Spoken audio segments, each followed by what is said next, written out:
Ladies and gentlemen, siblings and lovers, please give it up for Chris Knowlton.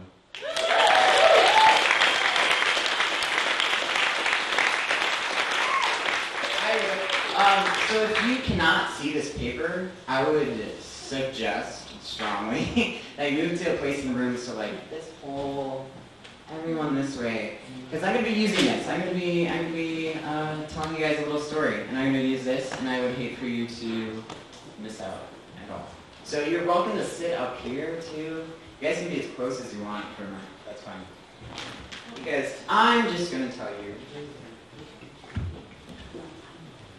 a little story about sperm banking, which sperm banking is very different from donating sperm because there's not binders full of women sort of flipping through my profile. You know, they're not trying to, there's not like a lesbian couple I know that really wants to make a mini-me. You know, it's just something I was kind of thrown into based off my situation.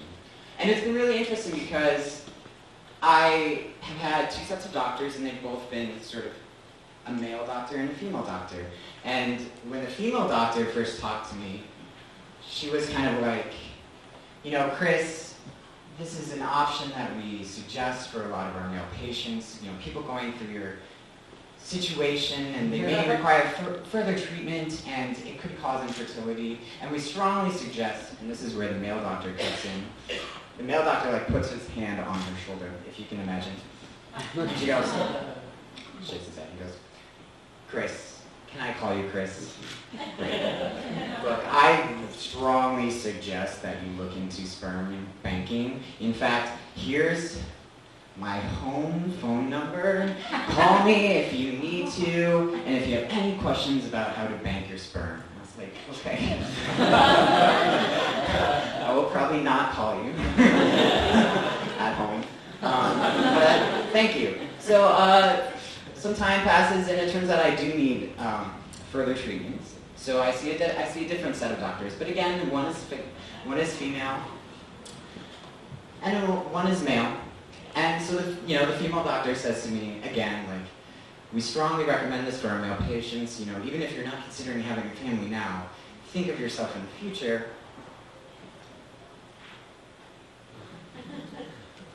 Chris, can I call you Chris? What, in 2 years' time, when your girlfriend says that she wants to have a baby, what are you going to tell her? I was like, maybe she could just wait a hot second because I was sick, and like tell her ovaries to just like, you know, cool off a little bit. And also you're a girl, like that's really weird too. Anyway, but you know, I thought about it, and you know, family planning is not something I'd really thought about before, but I'm not, maybe one day I do want to have a family, maybe one day I do want to have a family. So I made an appointment at the most reasonable times, you know, like wank went out, which is like 8 a.m. on a Monday morning. No coffee, no anything. I walk into this fertility clinic, past all the like terrible art on the wall, and there's like a kid down here, and he's screaming because it's a fertility clinic, obviously. And it's also every waiting room you've ever been in. And so I come up to the lady and I was like, okay, hi, I have an appointment. I haven't had my coffee, but I'm here. And she's like, great, there's someone ahead of you, but if you'd like to take a seat over here and fill out this form while you're waiting, that'd be great. And I was like, okay, great, I will just go this way, sit amongst the really, really bad art, and look at this form.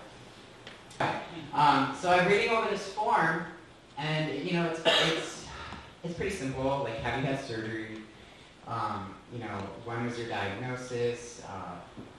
Have you been hospitalized before? Just, you know, kind of basic hospital things. And then it gets to a really fun question where it's like, in the case of your death, who would you like to retain ownership of your sperm?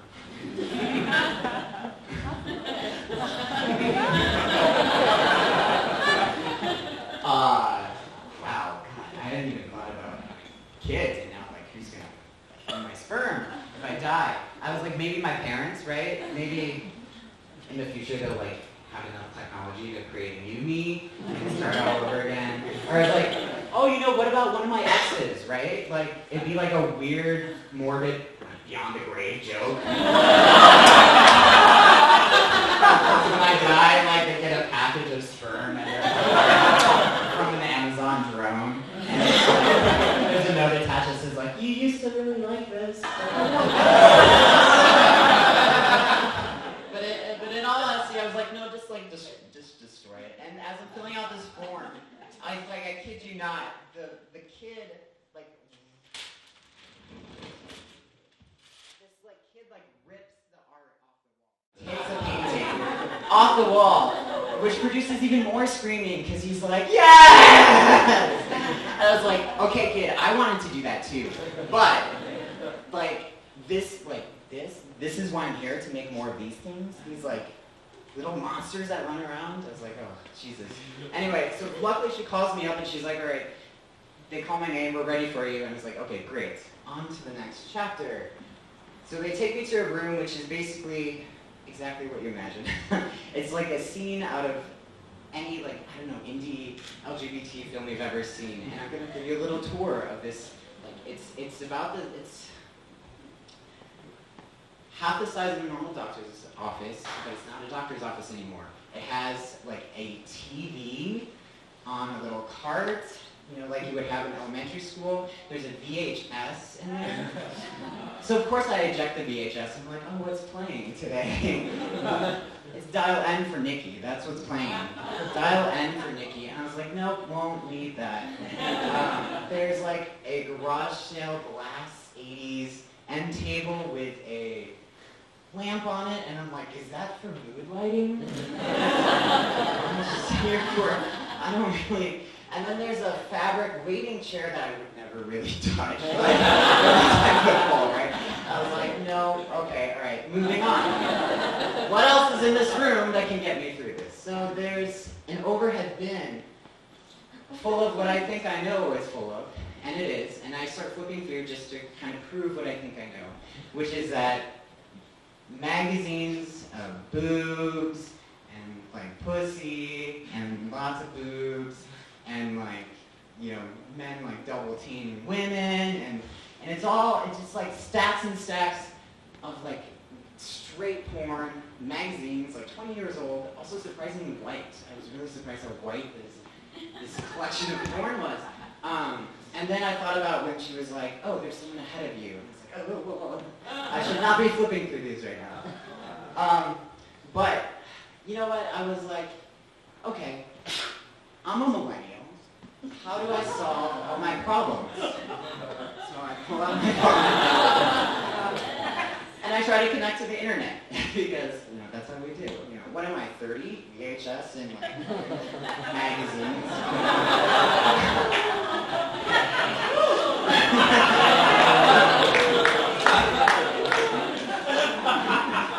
So I pull out my phone, try to connect to the internet, which is great. Hospitals have internet now. But of course, any useful site in this situation is blocked. And I was like, okay, well played, UIC Hospital, well played. That makes sense. But I don't need you. I can spend some of my data on this. This is worth it. So I try to get, 4G or whatever. I try to connect. But in the middle of a hospital, a small doctor's office room, you don't get reception. So I'm looking at my phone that can't connect to anything useful, this stack of magazines and the VHS Dial for Nikki. I'm like, oh my god, I'm in a porn desert. I am in a gay porn desert, and there's no water in sight. But it's okay. I was like, whatever. Let's just get this done. I will fill this vaguely Starbucks-sized cup that they have given to me, and I will give them their jizz latte that they've asked for, and I will get all this over with. And the guy, in front of me, and the guy behind me, and I was just like, ugh. I have to use the bathroom. So I leave the foxhole, if you will. I go use the bathroom and I come back, and the door's locked behind me. So I'm locked out of this room, and so I peek my head into the lab tech room, and the guy's like, oh, hey, you got that sample for me? I was like, well, no, I I locked myself out. Could you let me back in? He's like, oh, yeah, sure, you know, kind of like, hurry up. No one else has a problem doing this. I don't know what your problem is. So I get back in there, and I was like, oh, man. And I'm like, I'm an Eagle Scout. And I'm resourceful, and I came here to do a duty, you know. So I'm going to do this, but I'm going to figure out how. So, again, I take out my phone, and I find probably every bad picture that anyone has sent me in the past like 2 or 3 years, and I make a slideshow. Changes every 3 seconds, random transition, no music, slideshow. Oh my god, whatever. You know what? It worked, so you laugh. But hint, if you're ever in this situation. So I have my, you know, like, no phone, like, jizz latte that I take over to the lab tech, and I give it to him, and, you know, like, it's just obvious that it's not set up for me. Like, it's obvious that this whole process, I can hear the kids screaming, so from the waiting room, nothing here was meant for me to be here, and I just,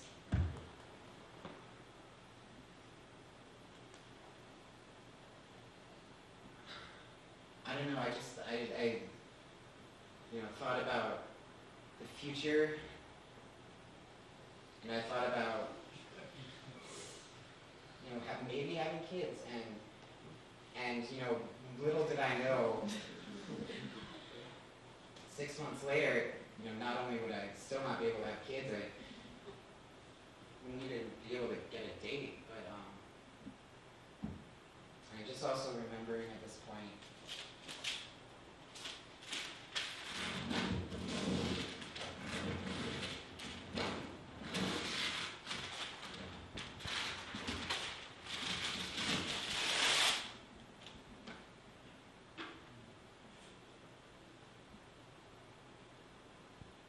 and Pat's a lab technician, because when you hand a cup of your still warm sperm to a person, you're kind of on a first name basis at that point. So Pat's like, well, do you want to look at it? And I was like, well, I mean, I kind of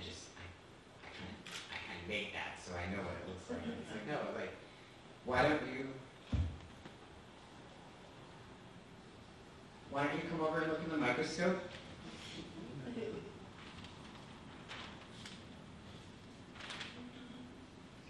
And I can show you what your sperm looks like. So I went over, because I didn't have anything better to do that day. And I looked in the microscope, and the only word is awe. It was like a box of wind-up toys that were all going off, you know? There was like one going like confidently in this direction, and you're like, that's the winner, he's gonna win. There's one just like turning in on itself, and there's one like just like butting heads or something. I was like, you guys are funny. And then some that are just, you know, lying there, lying there still. And yeah, it was just a moment of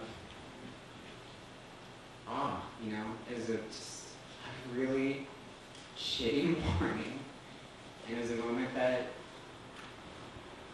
I guess I saw myself, right? I saw myself and why I was doing this. So I paid my $450, which made it officially like the most expensive and least satisfying peep show in the world. And then I left, and I came back the next week and did it all again, because I needed more. So that's my story. That is sperm banking, and so God help you if you have to do it. Thank you guys.